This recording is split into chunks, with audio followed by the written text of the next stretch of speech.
கர்த்தருக்குள் பிரியமானவர்களே, பிப்ரவரி 1 இன்றைய பனித்துளிகளின் தலைப்பானது இயேசுவால் மட்டுமே ரட்சிப்பு.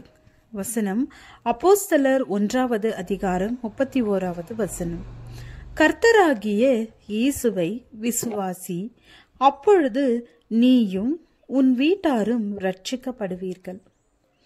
பவுலும் சீலாவும் பிலிப்பு என்னும் பட்டணத்தில் ஓய்வு நாளில் ஆற்றின் அருகே வழக்கமாக ஜெபம் பண்ணும் இடத்தில் கூடியிருந்த போது அங்கே அநேக பெண்கள் தேவனுடைய வசனத்தை கேட்கும்படி கூடி வந்தார்கள்.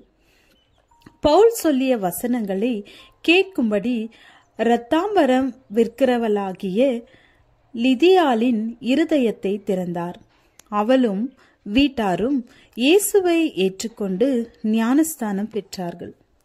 அப்போஸ்தலர்கள் லீதியாளின் வீட்டில் தங்கியிருந்து ஊழியம் செய்தபோது குறி சொல்லுகிற ஆவியையுடைய பெண் தன் எஜமானுக்கு மிகுந்த ஆதாயம் உண்டாக்கினாள். அவள் பவுலையும் சீலாவையும் பார்த்து, இவர்கள் உன்னதமான தேவனுடைய ஊழியக்காரர், நமக்கு இரட்சிப்பின் வழியை காண்பிக்கிறார் என்றாள்.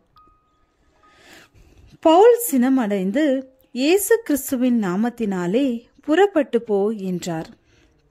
அசுத்த ஆவி அவளை விட்டு போய்விட்டது. அவளின் எஜமான்கள் அதிகாரிகளிடத்தில் பவுலையும் சீலாவையும் இழுத்து வந்து அடித்து சிறையில் அடைத்தார்கள். நடுராத்திரியில் பவுலும் சீலாவும் தேவனை துதித்து பாடினார்கள். சிறையில் இருந்தவர்கள் கேட்டுக்கொண்டிருந்தார்கள். சடுதியில் பூமி அதிர்ந்தது. சிறைச்சாலை கதவுகள் திறவுண்டது. விலங்குகள் கலண்டது.